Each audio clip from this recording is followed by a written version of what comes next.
တရားချစ်ခင်စိတ်ကောင်းဝင်ကြကုန်သောဓမ္မအနွယ်ဝင်သူတော်တင်သူတော်ကောင်းပေါင်းတို့ခင်ဗျာကျွန်တော်တို့ဗုဒ္ဓဟောကြားမြတ်တရား channel လေးကနေဗုဒ္ဓတရားတော်များကိုတည်တံ့ခိုင်မြဲစေရန်အလို့ငါဗုဒ္ဓရောင်းဝါထွန်းလင်းစေရန်အလို့ငါဗုဒ္ဓတရားတော်များကိုပြန်ပွားစေရန်အလို့ငါဓမ္မဒါနအနေဖြင့်အစင်မပြတ်တင်ဆက်လို့ပေးသွားမှာပဲဖြစ်ပါတယ်ခင်ဗျာကျွန်တော်နဲ့အတူဗုဒ္ဓတရားတော်များကိုနာယူမတကြရအောင်ခင်ဗျာအနန္တ၅ပါးကိုရှစ်ခိုးပါ၏ဗျာ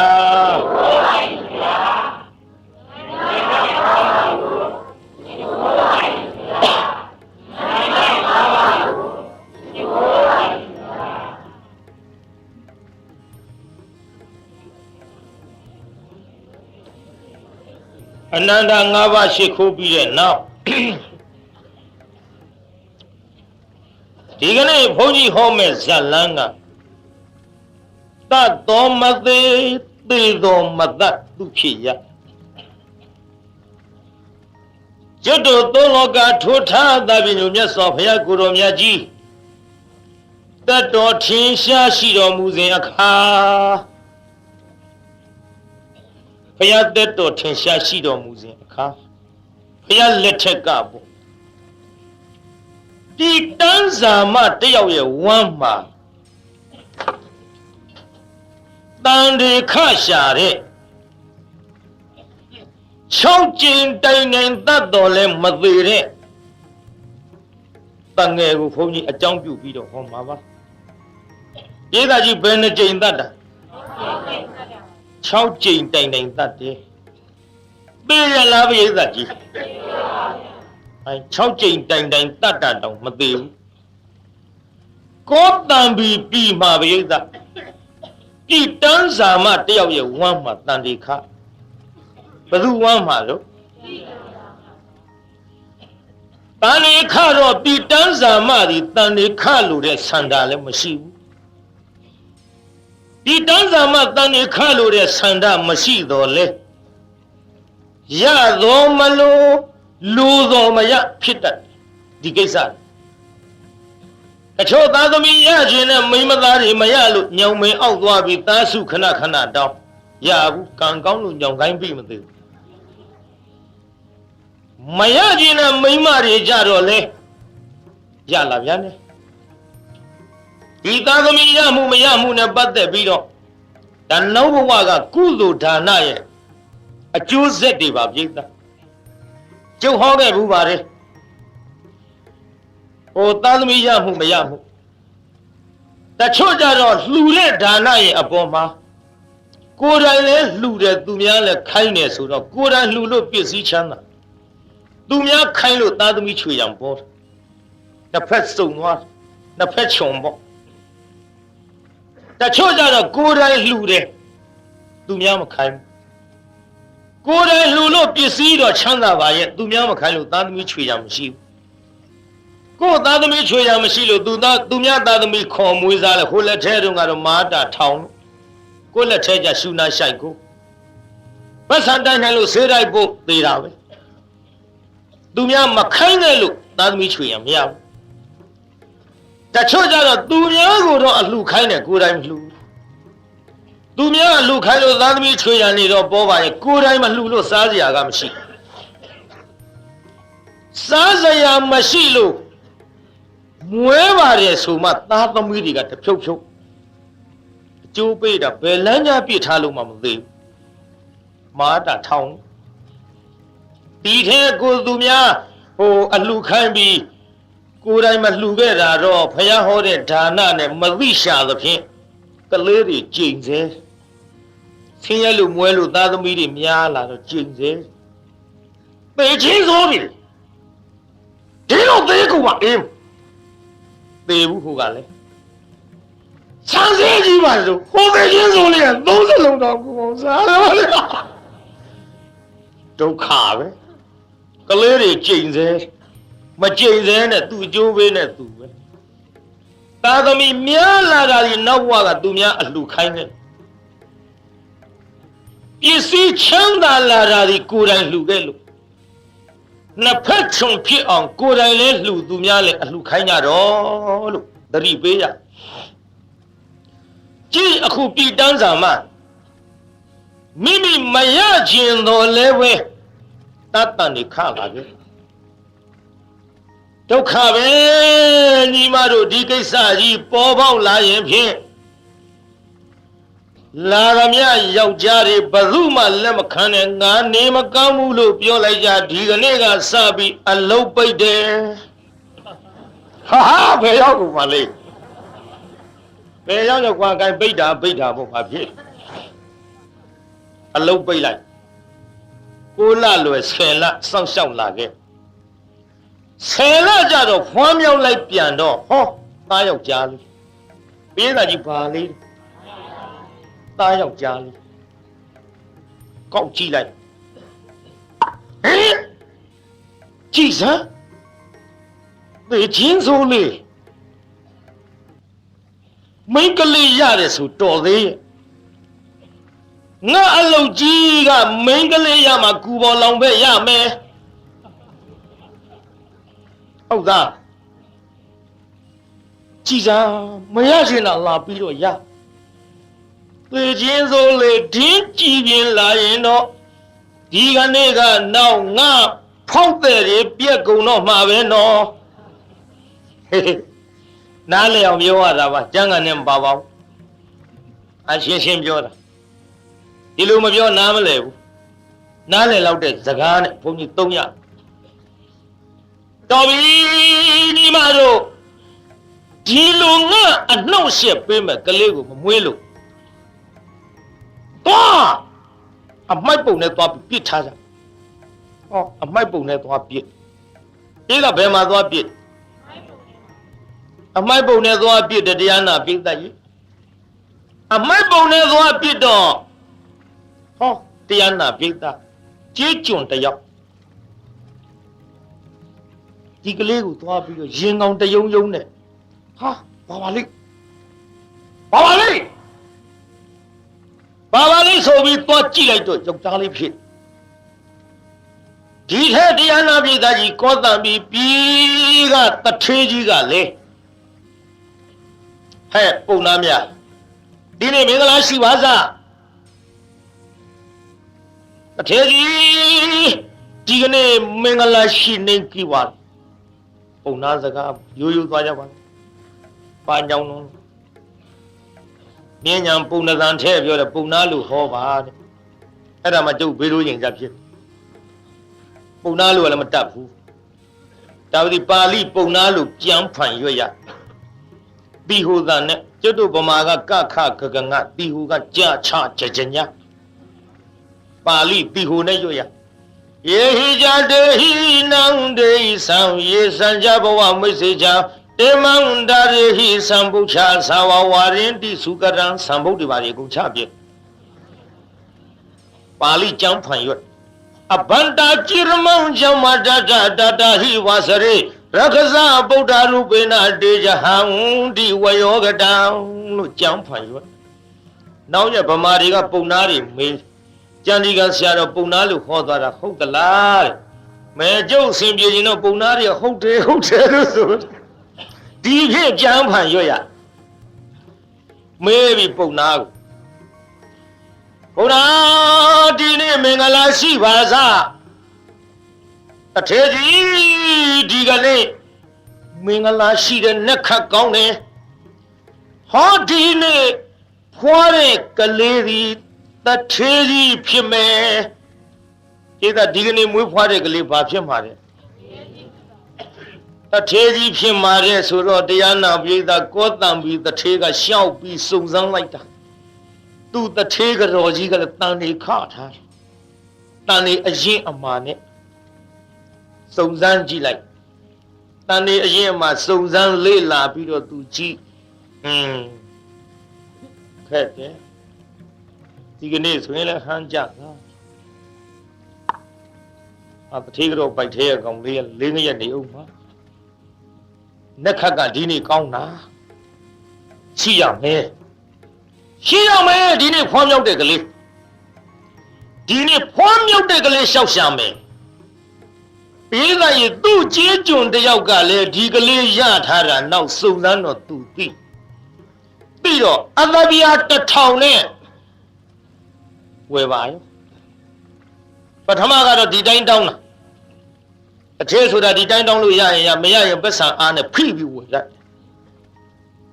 ဟေးပေါင်းရင်အဲ့ဒီကလေးငါပေးပါကွာမင်းဆင်းရဲပါတယ်။အိုးဆင်းရဲတာပဲဗျာကျွန်တော်ကုသိုလ်ကြောင့်ရတာပေးနိုင်မှုခင်ဗျ။ဟေးကဲဒီလိုမလုပ်ပါနဲ့ကွာဟိုငွေ1000ပေးမယ်1000ဆိုတော့ကြေးကျွန်ရဲ့မျက်စိလေးပြူးထွက်လာဟာ1000စုနေဘူးဟာကဲ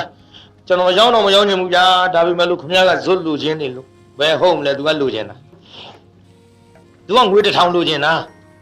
ဒါနဲ့ငွေ1000ယူပြီးတော့ကလေးရောင်းလိုက်တော့ကောတံပီတစ်သေးကြီးကဒီကလေးကတော့တစ်သေးဖြစ်မဲ့ကလေးပဲသို့တော်လည်းပဲငါဣတစ်သေးကတော်ကြီးမှာပေါက်ဖွားတဲ့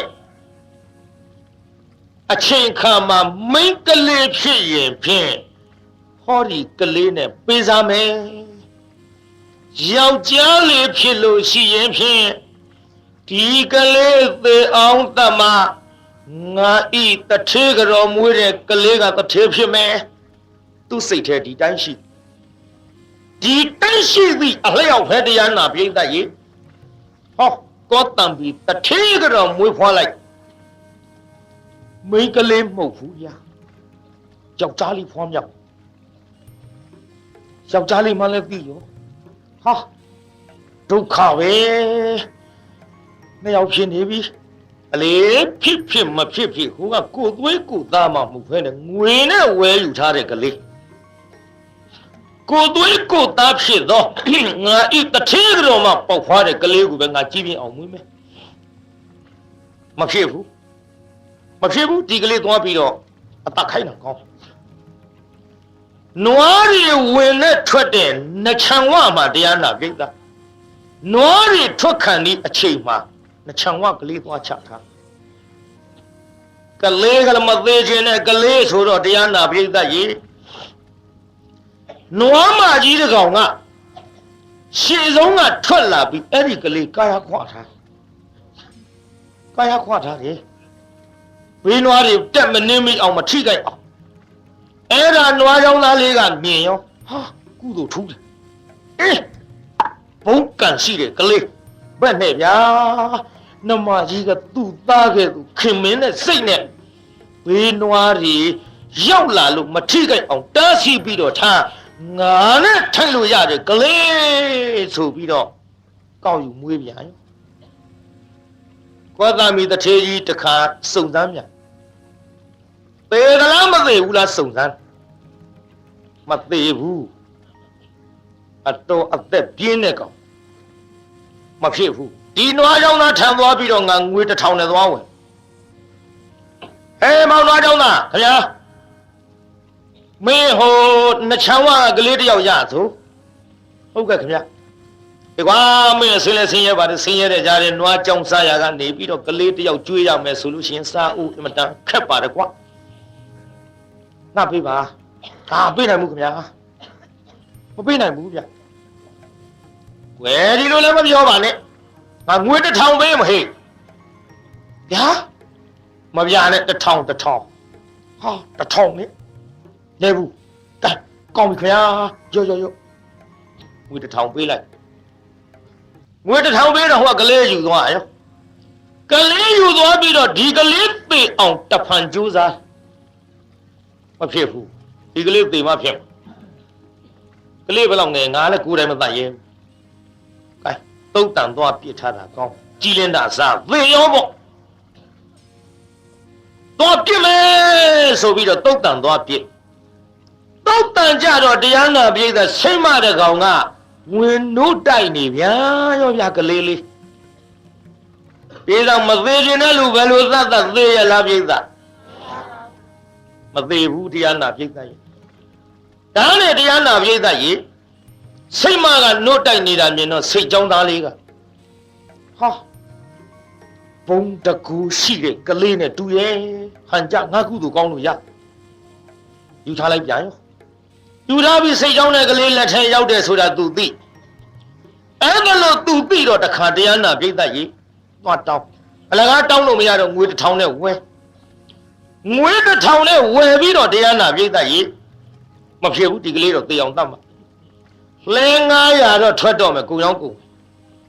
လဲသမား900သွားတဲ့လမ်းကိုငါသွားချဒီတစ်ခါဒင်းသေးရမယ်ဒင်းသေးရမယ်ငယ်ရွယ်သူကလေးဘယ်မှလည်းထားမပြေးထိုင်လဲလမ်းသွားချလဲသား900တဲကတရားနာပြေးတာရှေ့ဆုံးမောင်းလာတဲ့လဲသမားရဲ့နွားနှကောင်ကကလေးလည်းမြင်ရောနောက်ပြန်ဆုပ်ပြီးတန့်နောက်ပြန်ဆုပ်ပြီးတန့်ဟာဘာလဲပဲဘာလဲပဲအောက်ဆင်းကြည့်ကလေးဟာကလေးလေးနဲ့တူတယ်ကလေးကငိုတာလေဟာဟုတ်သားပဲကြည်စမ်းနွားနှကောင်ငါတောင်မနှင်းရဖက်နဲ့နောက်ပြန်ဆုပ်ဘုံကန်ရှိတဲ့ကလေးငါနဲ့ထိုက်လို့ရတဲ့သားငါသားဘောလာခဲ့ဆိုပြီးတော့ယူသွားပြေးတာဘသူလက်ထဲရောက်သွားလှဲသမားလက်ထဲဒီလိုလှဲသမားလက်ထဲရောက်သွားမှလည်းသိရောကွာတမီတထေးကြီးကရှောက်စုံစမ်းနဲ့ဒီကလေးမသေးသေးအောင်ရှောက်စုံစမ်းတော့တရားနာပြေးတာလှဲသမားကြီးထံသွားတောင်းပေးဘူးကမပေးတော့ငွေ1000ပေးဝယ်ငွေ1000ပေးဝယ်ပြီးတော့သူ့လက်ထဲရောက်အဲဒင်းတလောက်အသက်ပြင်းတဲ့ကောင်တလောက်အသက်ပြင်းတဲ့ကောင်ဒီတခါတော့မပြန်နဲ့လမ်းဖို့ရပေအောင်တတ်လို့လည်းမသေးဘူးလာခဲ့ဆိုပြီးတော့ကြောင်ကဘာကြီးယူသွားကြောင်ကဘာကြီးကနေကလေးကိုတအားပြစ်ချတယ်6ကဘာအောက်ကကျူထရန်လုံနေတဲ့လူတွေရဲ့ဇရပ်ပေါ်သွားကြပြန်ဝါကွမ်းနဲ့စီခံတဲ့သူအဲ့ဒီဇရပ်ပေါ်အကြဟေးဘာလဲဟာဟေးဘာလဲမင်းကြည်စမ်းဆိုတော့ကလေးကအပေါ်ကကြတဲ့ဒဏ်ရာကလေးနဲ့ငူဟာဟေးအိုးအားဖြင့်ကလေးလေးကွာဆိုယူထားလိုက်ပြန်ရောယူထားတော့မသေးမှန်းသိပြန်ရောပရိသတ်သေရလားပရိသတ်ကြီးဘယ်နှကြိမ်ရှိပါလဲသတ်မှလည်းထားအောင်နော်9ကြိမ်ရှိသွားပြီ9ကြိမ်တိုင်သက်လို့ကလေးမသေးတော့အဲ့ဒီမှာယူအတော်တတ်နိုင်တဲ့တထေးပေါ့မတတ်နိုင်ဘူးလားပြိဿဩဟိုမှာ1000နဲ့ကြီးဝဲပြီးကလေးကိုတတ်ချင်တာနဲ့တောင်ငွေ1000အကုန်ခံကုသိုလ်ရခြင်းတဲ့လူတွေကအနှိုက်ခိုင်းတာခုတည်းထိမနှိုက်သေးအတော့ကွာနေတယ်နော်ပြိဿကြီးကဲကြည့်တရားနာပြိဿကြီးအဲ့ဒါလို့နဲ့သွားပြီးတော့ဝယ်ယူမိမိထံရောက်တော့ဂိုင်းမဖြစ်ဘူးဆိုပြီးတော့သူကလေးနဲ့ပေါ့လေတရားနာပိတအတူတကွထားရကနေပြီးတော့ဒီကလေးသေမှဖြစ်မှာမသေးလို့တော့မဖြစ်ဘူးကဲသေတဲ့နီးတော့ကြာဦးမှာအိုးဒိမ့်တယ်ကြီးအိုးတွေကိုမီးဖုတ်အဲ့ဒီမီးဖုတ်တဲ့ထဲမှာဒီကလေးရောပြီးတော့ဖုတ်အပတ်ခိုင်းရင်ဖြင့်သေမှာပဲအိုးဒိမ့်ကြီးသွားပြောမလုပ်ပါနဲ့ဗျာခဏကျုပ်ကရဲပါဟုတ်ပါဘူးအိုးတွေကိုမီးဖုတ်တဲ့ချိန်ခါမှာအိုးနဲ့ရောပြီးမီးတိုက်လိုက်ပြီးတာပဲမလုပ်ပါနဲ့ခင်ဗျာကျွန်တော်မသာရဲပါကျွန်တော်မသာရဲဘူးမသာရဲမလုပ်ပါနဲ့ကျုပ်ကြံတိုင်းအဲ့ဒီတိုင်းစီစဉ်သမ်းပါ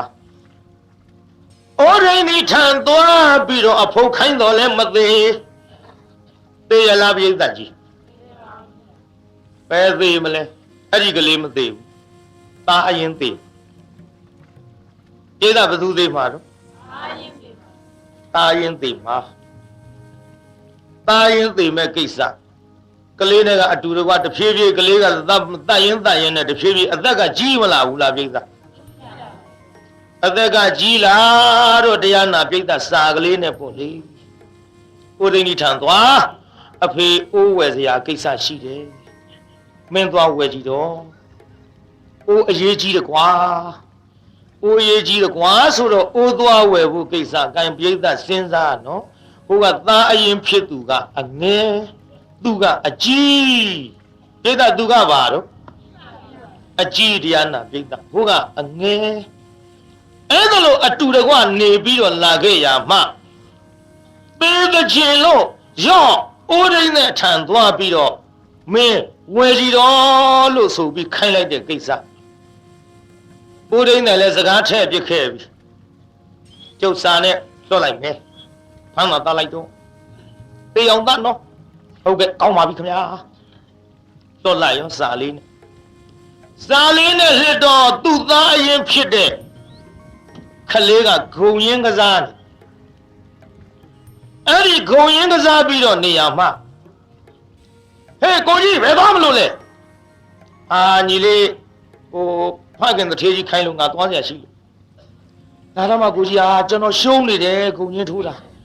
ကျွန်တော်ဂုံရင်းကူထိုးပေးတော့မှာခင်ဗျာမဖြစ်ဘူးကွာဖခင်ခိုင်းတဲ့ကိစ္စငါရောက်အောင်သွားမှာကဲဟိုဖခင်ခိုင်းတဲ့နေရာကိုကျုပ်ဖယ်သွားပါမယ်တဲ့ဟိုကျုပ်ရှုံးထားတာဒီအနိုင်ရအောင်ခင်ဗျာပြန်ပြီးတော့ကစားနေမှာကျုပ်သွားမယ်အေးရောဒီစာယူသွားဆိုပြီးတော့လွတ်လိုက်တာပရိသတ်ကြီးသားအရင်ကသွားဟိုရောက်တော့အိုဒိန်းဒီကလည်းမှားထားတဲ့အတိုင်းပေါ့အဲ့ဒီကလေးအိုးတဲ့ထည့်ပြီးတော့မီးတိုက်တော့သေရောဒီသားအရင်သေပါလားသားအရင်သေတော့ဟိုကပြန်လာရောပေါ့ပြိဿဟာငါညီလေးလာခဲ့နဲ့အိုးဒိန်းဒီထံသွားကြည့်မရှိတော့ပြန်လာဟေးမင်းငါခိုင်းလိုက်တဲ့ကိစ္စမသွားဘူးလားပြရဲ့တဲ့ကျွန်တော်သွားတယ်တဲ့အဲ့ဒါညီလေးကဂုံရင်းထိုးကစားနေရရှုံးလို့ကိုကြီးရဲ့တဲ့ကျွန်တော်ဖခင်ခိုင်းတဲ့ထံသွားလိုက်ပါမယ်အကိုကြီးဂုံရင်းနိုင်အောင်ကစားပေးပါဆိုလို့ညီလေးအိမ်ပြန်မရောက်သေးဘူးလားဖယားဟေးမလေးကိုကျိုးနေပြီရှင်ကိုကျိုးနေပါဗောလားဖေဘာလို့ခနဲ့ဘာမဟုတ်ဟုတ်ပါဘူးဖေရဲ့ဖေမျက်နှာမကောင်းဘူးမျက်ရည်တွေလည်းမျက်ရည်ကြဘာရည်ကြတာကွာငါပြောနေဘာမှမဟုတ်ဘူးဆိုပြီးတရားနာပြေးတော့အိုးတဲ့ထံတအားပြေးအိုးတဲ့ကြီးအမလေးဆိုင်ပါဦးခဏလေးဆိုင်လိုက်ပါဦးတထေးကြီးအဲ့ဒါဆိုအိုးရင်းတဲ့ကြီးရဲ့ကလေးရောအမေနဲ့တော့လေးနဲ့ခမည်းကအိုးတဲ့ထည့်ပြီးမီးတိုက်လိုက်ဆိုလို့ကိစ္စပြီးပြီတဲ့ဟေးကိုကျိုးလည်းပါဖြစ်လားတာရဲ့လူလေးဟောရဲ့ဘယ်လိုငုံတနာမဲ့လူကြီးဆိုတော့ငုံနေပါနဲ့တနာစရာမရှိတဲ့လူကြီးခမည်းတို့လည်းတနာမှာမဟုတ်ပါဘူးတတ်တာတော့သူများသေအောင်တတ်တာအခုဘသူသေသွားတယ်သူသားအရင်သေသွားအဲ့ဒီလိုသားအရင်သေသွားတော့ပြောကောင်းမလဲပရိသတ်ကြီးအတော်လေးယောဂဝေဒနာခံစားလာရထမင်းလည်းမစားဘူးအဲ့လိုလည်းမပြောဘူးခုနေကသေတဲ့ခြင်းလို့တတ်နေတဲ့သူသားလို့ခေါ်ပြီးထားတဲ့တတ်လို့မသေးတဲ့ကလေးစကားမပြောပြောရလားပြိဿကြီးစကားမပြောဘူးဒီလိုစကားမပြောဘဲနဲ့နေပြီးတော့လာလိုက်တာနာမည်လေးကလည်းမှဲ့ထားတယ်ကျုပ်ကမဖော်ခြင်းပဲမဲ့ဖော်လိုက်ရမှာမဖော်ပဲဟောဖြစ်မလားဇက်ကြောင်းကပြန်နေတာကိုပြိဿနာမည်လေးကတော့ဂောသကာတဲ့ပြိဿနာမည်လေးကဘယ်သူတဲ့တုံးပြိဿကဲဂောသကကိုစကားပြောသေးရလားပြောဘူးမပြောပဲနေလာခဲ့ကလေးကတဖြည်းဖြည်းနဲ့အရွယ်ရောက်လူပြူပေါက်လေးဖြစ်လာမဖြစ်ဘူးဒီကောင်တော့သိအောင်တတ်မှာဒင်းမသိတယ်မြငါမအေးဘူးသင်ကနှက်ခမ်းနဲ့မွေးဖွားတဲ့ကောင် တထေးဖြစ်မဲ့ဆိုတဲ့ကလေးဟာသင်ငါပစ္စည်းတွေငါသေးသောအခါသင်ရပြီးတော့ငါသားရင်သိအောင်လုပ်ခဲ့တဲ့ကောင်သင်ကိုဖြင့်ငါတထေးမဖြစ်လို့ဘူးခိုင်းမြာရောဟေးဟေးတာကောတကခင်ဗျာလာအောင်ကွက်ကြီးကိုအဖေခိုင်းမြာရှိလို့ဟုတ်ကဲ့ခိုင်းပါပြီပြေရော့တမစားရွာငယ်တစ်ခုမှလေဟိုတထေးတယောက်ရှိတယ်တထေးတယောက်ရှိတယ်ကြားလားအဲ့ဒီတထေးအိမ်ကိုမင်းထမင်းဝင်စားတထေးအိမ်ကိုထမင်းစားငါနဲ့လည်းရင်းနှီးတယ်မင်းအမှုလို့ယောက်ျားတယောက်ရဲ့အိမ်ကိုဒီစားတော့ပေးလိုက်သူရဲ့ဟိုကျွေးမွေးထားတဲ့အပိုင်းတွေကပေါ့လေအဲ့ဒီအမှုလို့ယောက်ျားထံကိုဒီစားသွားပေးမင်းထမင်းစားတာကတော့အဲ့ဒီရွာငယ်ကတထေးအိမ်ဝင်စားငါပြောတာကြားလားဟုတ်ကဲ့ကောင်းပါပြီနေဦးငါထုတ်ပေးလိုက်ပစိုးအစွန်မှာစာရွက်ကလေးထုတ်ပေးလိုက်ဟိုမှာစကားထည့်ပြီးသားအမှုလို့ယောက်ျားထံမှာဒီကောင်ရဲ့စာကိုတွေ့လို့ရှိရင်ဖြင့်စာကပေးအောင်တတ်ပြလိုက်လို့ရေးတဲ့စာပေးသားပေးအောင်အသက်ခိုင်းတဲ့စာမှန်လည်းမသိဘာမှလည်းမသိစာကလည်းတစ်လုံးမှမတတ်ငယ်ငယ်ကလေးကသူ့ပညာသင်မပေးဘူးသူ့သားအရင်သာပညာသင်ပေးစာကလုံးဝမတတ်အဲ့ဒီတော့ကအသုံးလုံးကမရှိတော့လေကြွကြကုန်တာပေါ့လေလူပြိုပေါက်ရောက်လာတော့လေစာမတတ်တတ်ကြလားပြိဿမတတ်တော့စာလေးပစိုးစုံချီးပြီးတော့ထွက်သွားလိုက်တာဘယ်သူမှမပြနဲ့ဒီစာကိုမှားလိုက်ပေမဲ့လို့ကျွန်းအမှုလို့တတ်မဲ့အိမ်သူကအရင်မသွားပြေဘူးတထေးအိမ်ဝင်ရောတထေးအိမ်ဝင်တော့တရားနာပြိတ္တကြီးဟိုကထမင်းကျွေးကောတံဘီတထေးကြီးရဲ့သားဆိုတာလဲသိရောဟာနာမိတ်ဆွေကြီးရဲ့သားပဲဟဲ့ကျော်မချီအောင်ဆေးပေးပြေးခက်ဝဲဝဲစင်နေကလေးကျွေးတော့အဲ့ဒီရွာငယ်ကတထေးသမီးကလည်းကျုံမသူ့ရှိမလာတော့လှမ်းခေါ်လိုက်ဒီအပြင်းမဲ့ဘာလို့ကြာကြီးနေတာတော့မရှိဘာလို့မလာတာတော့အိုးမမကလည်းမလာဆိုကောတံပီကတထေးကြီးရဲ့သားရောက်နေလို့ဒါဆောင်မမရဲ့ကြည်စမ်းပါဦးလောကသူ့လောက်လှတာတွေ့ဘူးပါဘူးတိတ်လှတယ်မမရဲ့ဟမ်ဟေးလှတယ်လို့ပါဇက်ကရင်ပြောနော်ဘာလို့မမရဲ့ဘာပြောတာဘာပြောရမလဲတထေးသားနော်ဒီကငါအိမ်မှာအစေခံမနော်လှတယ်ဆိုတာပါဇက်ကရင်ပြောငါကြည့်ကိုမကြည့်ရသေးဘူးစိတ်ကများမဖောက်ပြန်လိုက်လေနဲ့အမလီမမရဲ့မမိတဲ့ပန်းတုံးခုလို့မလှမ်းရဲပါဘူးကဲလာလိုက်ခေမမသဘောညာကြည်စမ်းအားရပါရဟိုကအိတ်နေတော့သွားကြည့်တယ်တထေးသမီးမျက်နှာလေးလည်းမြင်လိုက်ရောဟေးလှလိုက်လေချင်းမျက်နှာမြင်ချစ်ခင်ပါစေဆိုတဲ့ဆုနဲ့ကလည်းပြေဆုံးလိုက်တာသို့တော်လည်းသူ့ကြည့်ရမလေးဆင်းရဲသားရဲ့သားသမီးကြလို့ပေးလိုက်တဲ့မုံမိုးများမဆိုးတဲ့အထုံးကြီးလုတ်ပြီးထုံးလာထင်ပါရဲ့တထေးသမီးကတိတ်မသိအောင်မနိုးအောင်စာကလေးဖြည့်ကြည့်လိုက်တော့ဟုတ်တော့မလီဒုက္ခကိုတံပီတထေးကြီးရဲ့တာအရင်မဟုတ်ပါလားသူ့အသက်သေးအောင်တတ်ဖို့ရေးတဲ့စာသူ့အပေးခိုင်းစာလည်းတတ်မထင်ပါဘယ်လိုပဲတတ်မလဲမွေးစားတဲ့သားတေးချောင်းကျန်လာတဲ့ကိစ္စမသေးတာတွေလည်းပဲစာထဲမှာထည့်ရေးလိုက်သူ့ရဲ့အမှုလို့ယောက်ျားထံဒီကောင်လာရင်တတ်လိုက်တော့ဆိုတဲ့စာသူခမရမသိရှာပါလားတန်တားလိုက်လေချင်းဘုံကန်းရှိတဲ့ယောက်ျားနဲ့တူပါရဲ့ဒီကိစ္စဒီစာငါပြန်ရေးမှတော့မထင်နဲ့စာပြန်ရေးဧကကြီးစာကိုပြင်ရေးတာနော် ခုခေတ်လဲစာပြင်နေရှိကြရှိဦးလားပြိဿကြီးစာကလည်းကိုရေးတဲ့စာမှကိုသိတာသူများရေးတဲ့စာမသိဘူးပြိဿကြီးသူများရေးတဲ့စာသိပါမလားအဲ့ချင်းပြိဿကြီးသူများရေးတဲ့စာသိရလားသိပါဘူးဗျလုပ်ပါအဲ့ဒီတိုင်းလည်းလုပ်ပါ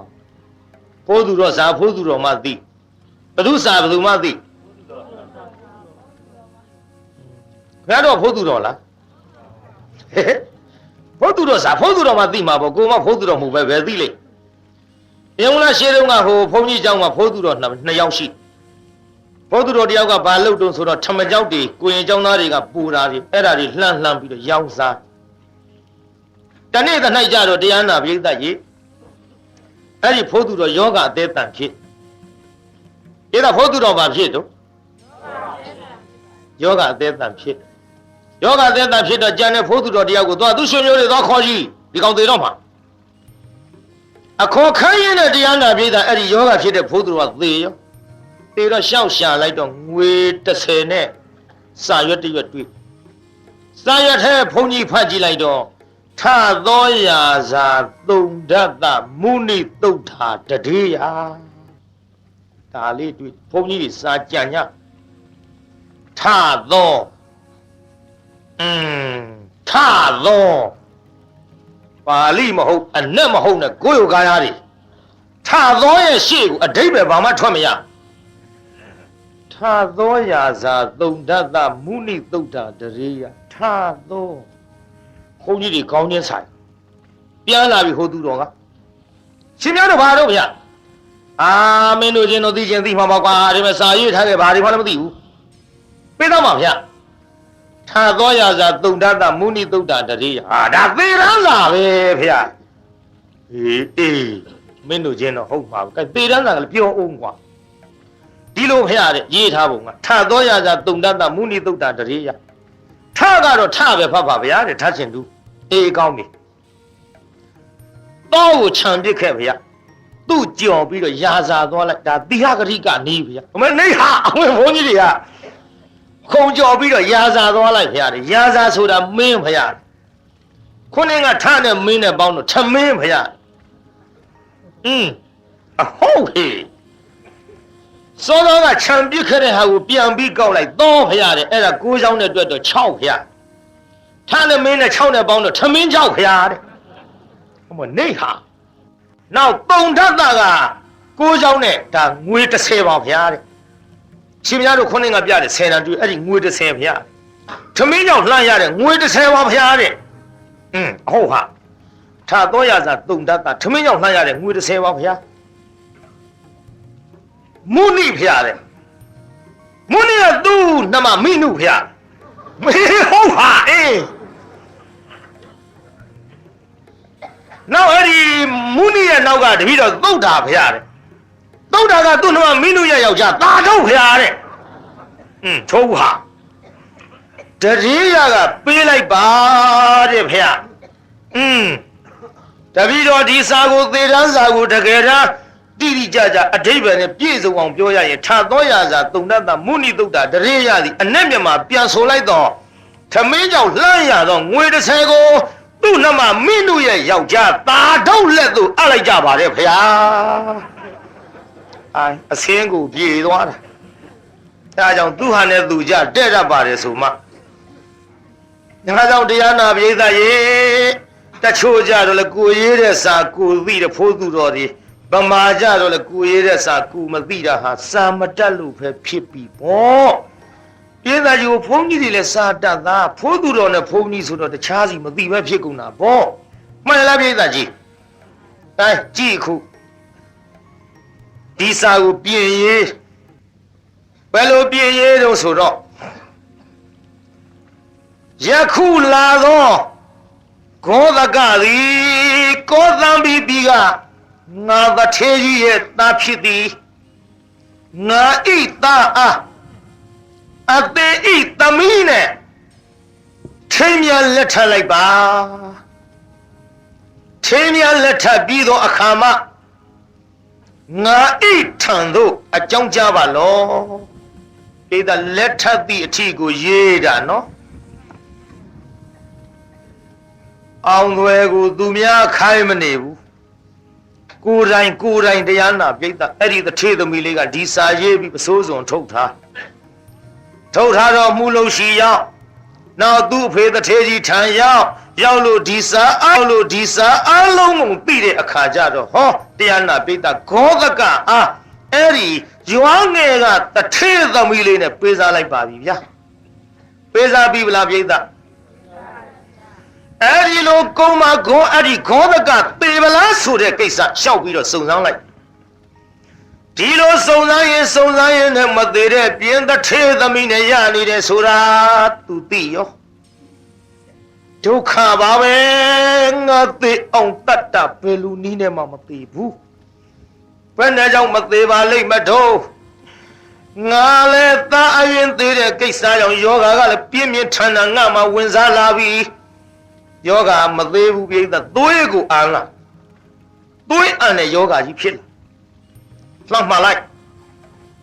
တာရဲ့အဖေနေမကောင်းဘူးကွ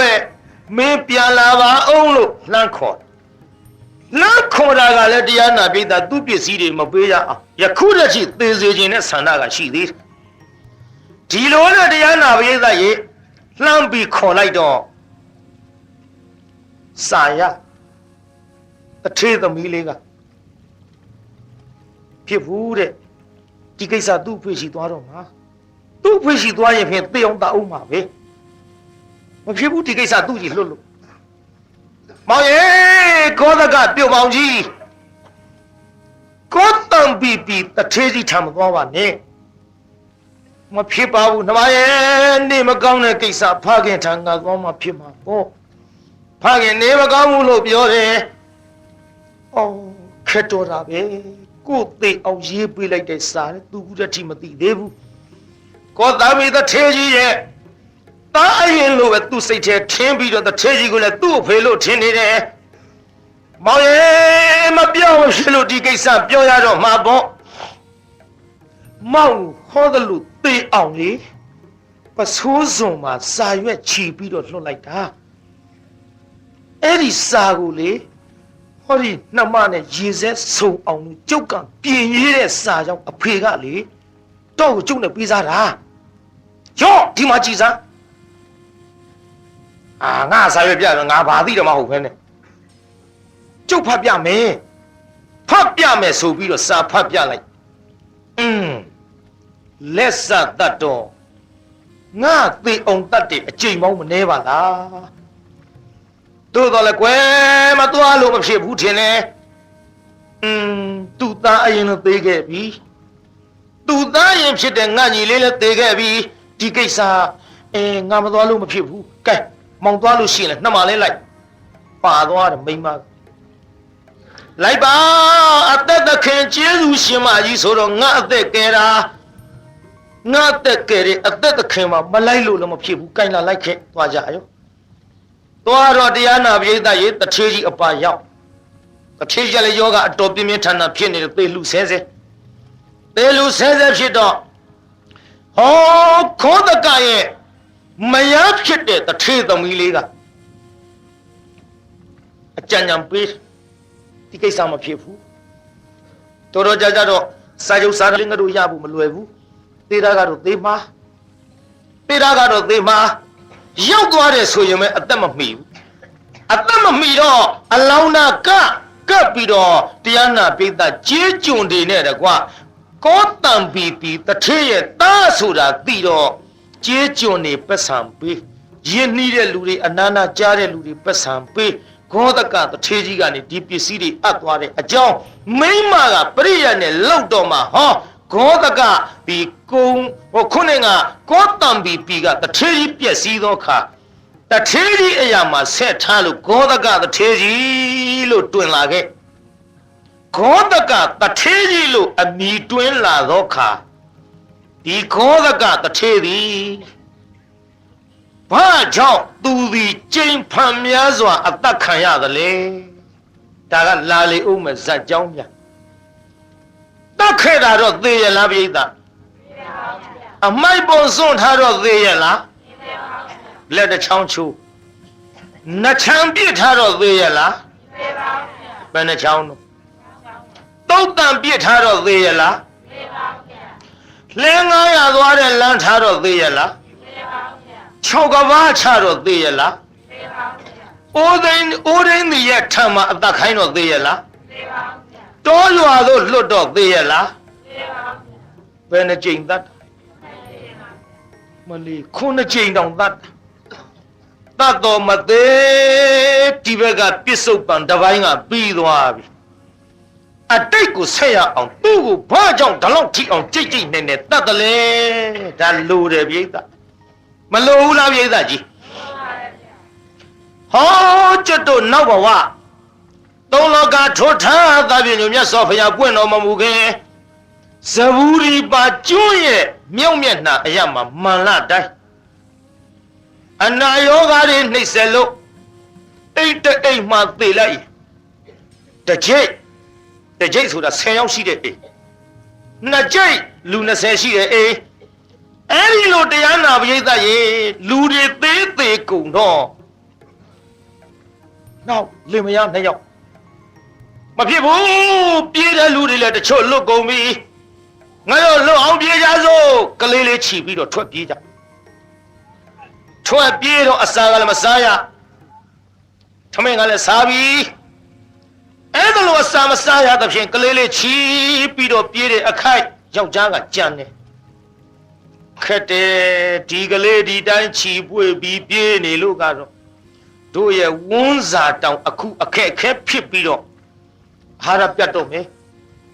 မဖြစ်ဘူးဒီကလေးပြစ်ထားခဲ့တာကောင်း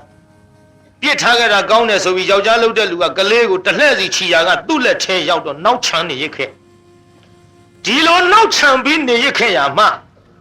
ရေရှာတယ်လို့နဲ့ခြုံနဲ့ပြစ်ထားခဲ့ပြန်လာပြီဟိုကဟောမောင်ကလေးရောကလေးခြုံနဲ့ပြစ်ထားခဲ့အိုးဘယ်နဲ့ကြောင့်ပြစ်ထားခဲ့တာတော့ပြန်ယူမယ်ကျုပ်ကလေးပြန်ပြီးတော့ခေါ်ခဲ့မယ်။ဒါမှရဲ့မခေါ်ပါနဲ့ဒီကလေးခေါ်လာလို့ဒုဘာကျိုးရှိမှာလေ။သူ့အတွက်ပိုးပြီးတော့ဒုက္ခများတို့တောင်မစားရတာဘယ်နည်းရှိဘူးလေ။တို့တောင်ဒုက္ခတွေများကုန်ပြီမဖြစ်ဘူးမခေါ်နဲ့မဟုတ်ဘူးကျုပ်သားလေးကိုကျုပ်ခေါ်မယ်ပဲနဲ့ကြောင့်တော်ဒီလိုကြံရတာတော့ကတော့ဝန်းနဲ့လွယ်မွေးတာမဟုတ်လို့ကျုပ်လေကိုလာလွယ်ပြီးတော့ဆယ်လာဖွာခဲ့တဲ့သားကျုံမထားခဲ့နိုင်ဘူးတအားပြေးယူပြီးပါလာပြန်ရောပါလာတော့နောက်တစ်ဖန်သူ့လက်ထဲရောက်တဲ့အလှဲ့ဒီလိုကလေးပြစ်ထားခဲ့ပြန်ရောပြစ်ပါများလာတော့အမေလို့သူကတော်ဒီလိုကြံရလေချင်းဒီလိုပြုတ်ရလေချင်းတာရဲ့လူအလေးရမေဝမေထားခဲ့နိုင်ဘူးဘယ်လိုနည်းနဲ့မှအမေမပြစ်ခဲနိုင်ဘူးရဲ့လို့အမေခမကဒီနေရာပွဲတဲ့ဆိုလွန်ငန်းလေးနဲ့ပေါ့ပြိဿလွန်ငန်းလေးနဲ့ပေါ့တာမောင်ရွှေသွေးအမေပြေမရနိုင်နဲ့တရဏတူနဲ့တဲ့နဲ့အမဒီတိုင်းသွားမှာကိုဗျပွဲတဲ့ဆိုရင်ပြောပါတယ်တာမောင်ရွှေသွေးအမေပြေမရနိုင်နဲ့အော်မေဖခင်မဲရက်စက်နိုင်အော်လူလီနော်ဒဲကြီးတွေကနောက်ကြတယ်မိရတောက်နေပြီဒဲကနောက်ကြအော်မေဖခင်မဲရက်စက်နိုင်အော်ဒဲသွားဆောင်မအဲ့ဒီလိုအော်ရမှန်တော့ဒဲပြောနဲ့မရဘူးဒဲမဖို့ပေါ်တဲဖြစ်ကဲဒီမတရားနာပြည်သားနည်းနည်းလေးကျဲလေးអော်ပြီးဒဲလိုက်စမ်းအော်မင်းဖခင်မဲရက်စဲနိုင်အော်ဒဲသွားဟာဒီတိုင်းဟုတ်ပါဒဲလေးကိုနဲပါတန်းနေလွယ်ထောက်ဟာခံစားရတဲ့ဒုက္ခမမြင်တဲ့လူကလေးမင်းကို9လ10လအမေတန်းနေလွယ်ရတယ်လေပြီးတော့ဖွာရတယ်လေ အဲ့ဒါတွေဒုက္ခလို့မထင်ဘူးသားရဲ့ဒုက္ခလို့အမေမထင်ဘူးငါသားသိမယ်ဆိုလို့ရှိရင်အမေရင်ကွင်းပါပဲမင်းအဖေမတနာလို့ထပစ်ခဲ့ပေမဲ့အမေပြည့်ရနိုင်မှုရဲ့လို့တန်နေလွယ်ထားဟာခံစားရတဲ့ဒုက္ခမမြင်နဲ့မိခင်တိုင်းရဲ့ရင်မကွယ်ပေါက်ဖွားခဲ့တဲ့မေတ္တာအင်းအာမပြေရမအော်နဲ့မပြေပြေးတော့ပါတယ်တို့အားမရသေးဘူးတခါထပ်ကြော့လိုက်ဦးခမည်းတော်အတန်အားမရလို့တာမောင်ရွှေသွဲအမေပြေးပြေးမရနိုင်နဲ့သူကဟိုအတော်ပါမှာစီးပြေးတယ်နော်မင်းဖခင်မဲရက်စက်နိုင်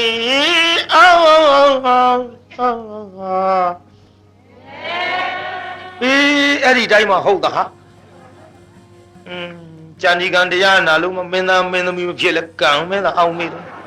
ဒါရှိတာပဲတန်နေလွယ်ထောင်းဟာခံစားမရတဲ့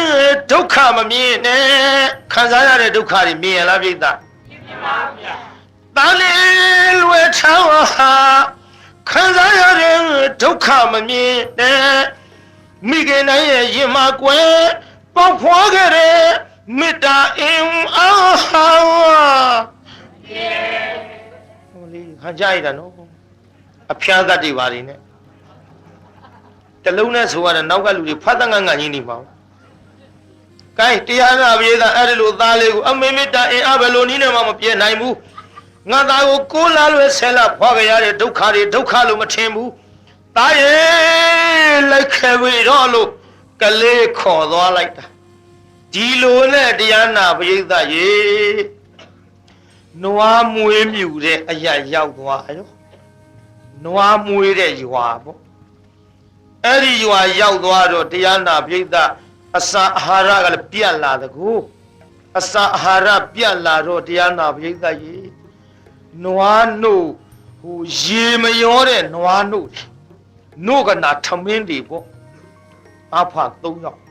ကလေးကဥမမဲစားမမြောက်ဒီထဲတရားနာပိဋကဟိုမိန်းမလှုပ်တဲ့လူကတော့ချင်းချိန်စားယောက်ျားလှုပ်တဲ့လူကချင်းချိန်မစားဘူးချင်းချိန်မစားတော့တရားနာပိဋကတအားပြစ်ခတ်စားရတာစားဖို့နဲ့ကြဘိုးနဲ့လို့တချို့ခေါ်တယ်စားရဲဆိုရင်စားဖို့နဲ့မျက်ဖြူစားရဟုတ်တော့ဘလီဟင်တော်မယ်လူလေးလာတော့ကြောက်ရပါဘူးတော့ဘုရားသေးတော့မှမျက်ဖြူစားနေပြီရတော်မယ်လူဖြစ်တာလို့ကြုတ်ပြောပါဦးဟုတ်တယ်နော်အချုံမိမတွေငိုလဲငိုတတ်တယ်နော်ကြည်တရားနာပြေးတာတော်ဘယ်လိုဖြစ်တာလို့ကြုတ်ပြောပါဦးဆိုတော့မရဘူးဟင်သူလေးကိုစိုးနေပါဖြစ်လားတော်သားလေးကိုတော်သေးအောင်တတ်ခဲ့တာအခုတော့တော်သားလေးမသေးပဲလေတော်ကသေးပါဘောလားအမောင်ကြီးရတော်ဘယ်သူမှတတ်လို့တော့အာမလေးဘယ်သူမှမတတ်ဖဲလေကိုဖာကိုသေးရလေချင်းတတ်တာမသေးခဲ့ဘူး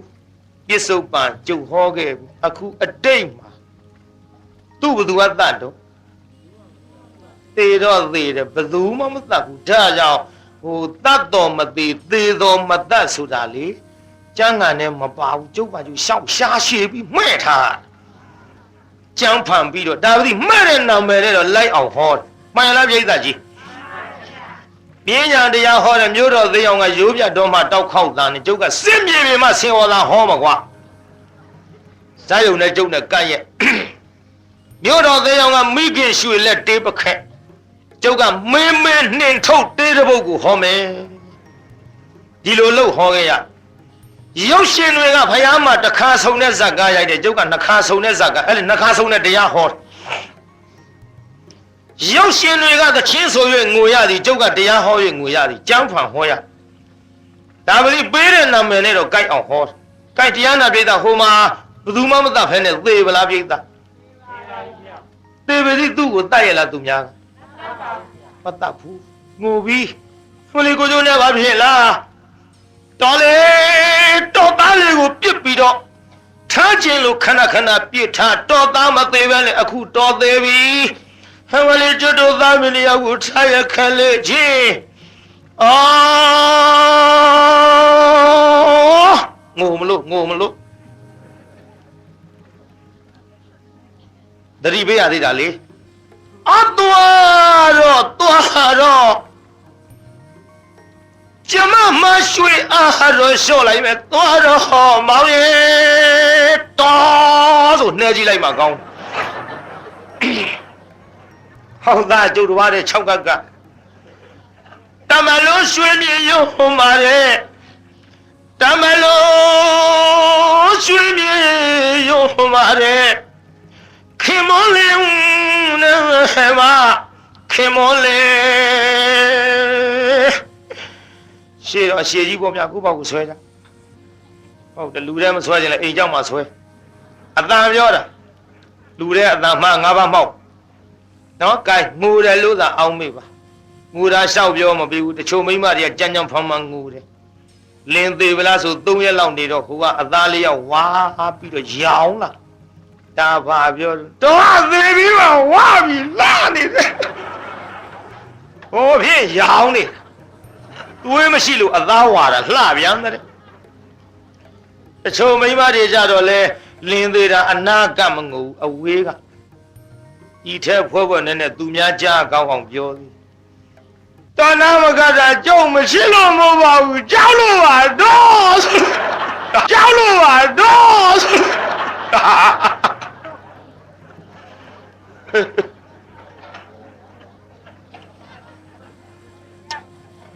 အဲ့ဒီမိန်းမတွေတော့ကြုံအံ့ရောပေါ့ပရိသတ်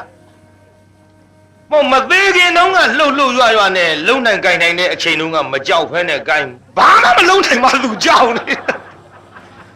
ဘယ်လူမိမ့်ပါတွေမသိဘူးရှာနီကနေပြောပါတယ်ရန်ကုန်တို့တာကေတတို့မဟုတ်ပါဘူးဟဲ့ဒါကြောင့်တရားတကာကြီးမောင်အောင်တို့တရားအမဖြစ်တဲ့ဗါတဲ့ကွယ်မခင်ဆွေမြင့်တို့ဒီကနေ့1338ခုတပေါင်းလာဇန်9ရက်နေ့ညဟောဒီတာကေတမှာရက်ွယ်တူနေမိတ်ဆွေသင်္ဟာပါတီကောင်စီအစရှိသဖြင့်အဖွဲ့ပေါင်းစုံလူမျိုးပေါင်းစုံဆိုပါစို့လေယောက်ျားမိန်းမကလေးလူကြီးအဲ့ဒီကဲ့သို့စုပေါင်းပြီးကျင့်ပတဲ့တရားပွဲကြီးသည်ဘုန်းကြီးအခုအထူးသဖြင့်ပြောလိုတာကတတ်တော်မတိတေတော်မတတ်သူဖြစ်ရဆိုတဲ့ဇလန်းသည်ဂောတကတထေးကြီးသည်9ကြိမ်တိုင်အသက်ခံခဲ့ရခြင်းသည်အဲ့ဒီကဲ့သို့ကလေးကိုလွှင့်ပစ်ခဲ့တယ်နေဦးနော်ရေလေအောင်နားထောင်သွားအိမ်ကပြန်ပြောတာဖဲနေဦးအဲ့ဒီလိုတရားနာပြတ်သားကြီးပြတ်သားကြီးတောင်ဖြစ်ကုန်ပါမဟုတ်ဘူးတချို့ကဇလန်းသိလူပြီဆိုရင်လှုပ်နဲ့ပြန်နေတာကဘယ်လိုဟာတွေမှမသိဘူးနေလက်စကြီးနဲ့တော်ကြစကားမပြည့်စုံမှဆိုလို့ခဏလေးတော့နေကြအောင်ဗျနည်းနည်းလေးလိုနေသေးတယ်ကြုတ်ပြောမယ်နော်အဲ့ဒီလိုတရားနာပိဋကကြီးယောက်ျားလုပ်တဲ့လူသေပြီးတော့လေမိန်းမဆွဲလန်းသားဆွဲလန်းပြီးတော့ဟောအဲ့ဒီရွာမှာပဲခွေးသွားဖြစ်တယ်ပြုပါသွားပြီတုံပိဋကခွေးဖြစ်ပြီးတော့လေသူဖြစ်တဲ့အိမ်ကသခင်ကလည်းအဲ့ဒီခွေးကိုတရားနာပိဋကအင်မတန်မှချစ်တယ်ခွေးကလည်းခွေးချင်းမတူအလွန်လှဘလောက်လှတရားနာပိဋကပြုံးတိုင်းကြိုက်မယ်ထင်ပါရဲ့တော့ကြည်တော့ကောင်းမှာမဟုတ်ဘူးပေါ့ခွေးကအမွှေးလေးတွေအမလေးဒီပြခွေးနဲ့မတူဝဖြိုးလေးလှတော့သခင်ကလည်းခွေးကြနာကျွေးထားခွေးကလူစကားလေးတွေနားလေလူရဲ့အရေးအယောင်လူရဲ့ပြောတာတွေအကုန်လုံးသဘောပေါက်ဒီလိုနဲ့အဲ့ဒီအရှင်သခင်ကပြစ္ဆေကဗုဒ္ဓကြွပြီးတော့လာတဲ့အချိန်ခါမှာပြစ္ဆေကဗုဒ္ဓကိုဆွမ်းစားပင့်ရင်းနဲ့ရှင်မြတ်ဗျာတဲ့ဟောဒီတပည့်တော်နဲ့လိုက်လာတဲ့ခွေးသည်လူဘာသာစကားနားလဲပါဗျာနောက်တပည့်တော်မှအာလာလို့အရှင်ဘုရားထံကိုဟောဒီခွေရောက်လာတဲ့အချိန်ခါမှာအရှင်ဘုရားတဲ့တပည့်တော်ဆွမ်းသာပင့်သောအမှဖြင့်ဒီခွေနောက်ကလိုက်ခဲ့ပါဗျာပြစ္ဆေကဗုဒ္ဓထံကိုသူကခွေကိုအဲ့ဒီလိုလျှောက်ထားနောက်နေကြတော့ခွေကိုလွတ်ခွေကလည်းမှတ်ထားတယ်တရားနာပိဋကဟိုသားကောင်တွေပေါ်တဲ့ နေရဌာနတွေကြတော့အရှင်သခင်ပြထားတဲ့သင်္ကေတသိပြစ္ဆေကဗုဒ္ဓသွားပင်ပြစ္ဆေကဗုဒ္ဓရှင်မြတ်ကလည်းသူမအားလိုက်ရင်ဒီခွေးလာလို့ရှိရင်အရှင်ဘုရားကိုတပည့်တော်အပင်ခိုင်းလိုက်တာပဲဘုရားဆိုတော့ပြစ္ဆေကဗုဒ္ဓကြွလိုက်လာတော့ပြစ္ဆေကဗုဒ္ဓကနောက်ကခွေးရရှိကဒီထက်တရားနာပြည်လာပြစ္ဆေကဗုဒ္ဓကမသွားတတ်တော့လမ်းချောထွက်သွားခွေးကမဟုတ်ဘူးသင်္ကန်းစာလေးဆွဲပြီးတော့လမ်းမှန်ခေါ်ဖို့လမ်းမသိခွေးနောက်လိုက်ဆိုအဲ့ဒီတုန်းကစတာပေါ့အဲ့ဒါလမ်းမသိခွေးနောက်လိုက်ဆိုတော့ကြားဘူးတယ်မဟုတ်လားအဲ့ဒီနောက်ကနေပြီးတော့ပြစ္ဆေကဗုဒ္ဓကလိုက်ပြီးတော့ဘေးဘယာပေါ်မဲ့နေရာကြတော့ကြားရည်တစ်တွေအစရှိသည်မစော်ကားနိုင်သူကဟောင်းဦးပြီးတော့ပြစ္ဆေကဗုဒ္ဓပင့်သွားခဲ့တယ်အတန်ကလေးပေးပြီးတော့အဲ့ဒီကဲတော့ပြစ္ဆေကဗုဒ္ဓကိုလမ်းပြယုံနေမှာကသားရဲ့တရိษံတွေမကတ်ရအောင်မနှိမ့်ဆက်ရအောင်အတန်ပေးပြီးဟောင်းခဲ့တဲ့ကုသိုလ်ကြောင့်နတ်ပြည်မှာသွားဖြစ်သည်ခွေးဘဝကသေတော့တာဝရိန္ဒနတ်သားသွားဖြစ်တော့လေတရားနာပိဋကအဲ့ဒီခွေးဘဝကကုသိုလ်ကြောင့်အမလီခောသကနတ်သားတဲ့ဗျို့သူ့အတန်ကနတ်ပြည်တစ်ပြည်လုံးကြားရအဲ့ဒီနတ်ပြည်မှာစုတည်သောခါကျွတ်တို့ဖျားလက်ထက်ကောတံဘီဒီတန်းစာမရဲ့ဝမ်းမှာတန်ဒီလာခတဲ့ခောသကသည်ခုနှစ်ကပြောခဲ့တဲ့ဇလံပြစ္ဆုတ်ပံတော့နားလည်ပြီးသားမှုတထေးကြီးဖြစ်ရပါတယ်လို့သဘောပေါက်ဗလားပြိဿတထေးဖြစ်ရမယ်ဘုရားခုနှစ်ကြိမ်အသက်ခံရတာဘာအကြောင်းပါလဲ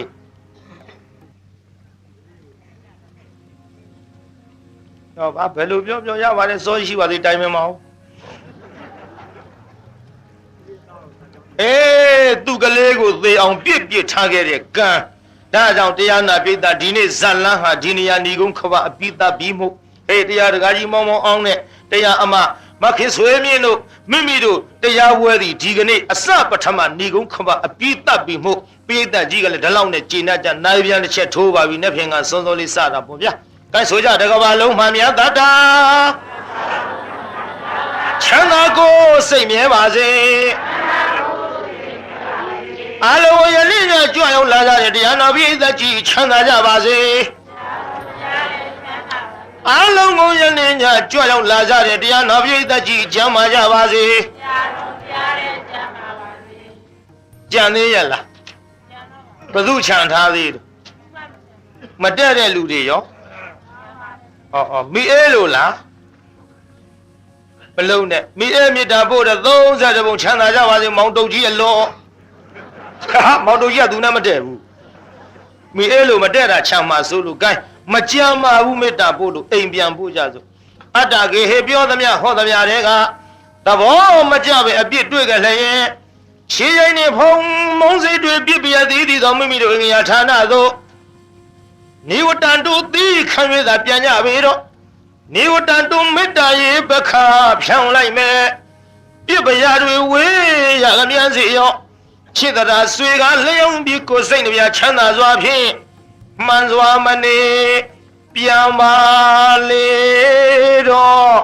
ပြန်ကြစေကုန်သတည်း